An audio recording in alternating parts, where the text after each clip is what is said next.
Assalamu alaikum friends. In this video you will learn how to turn on notifications on Skype in your Android.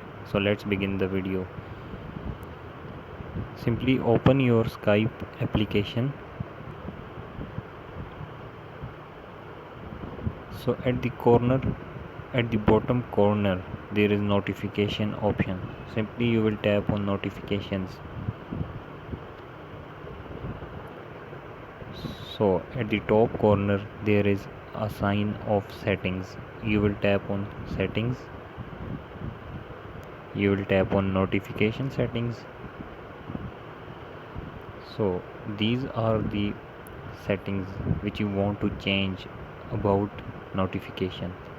So this is the process of changing the notification or turn on your notification for your new messages on Skype. If you like the video, please subscribe our channel for more informative videos. Thank you.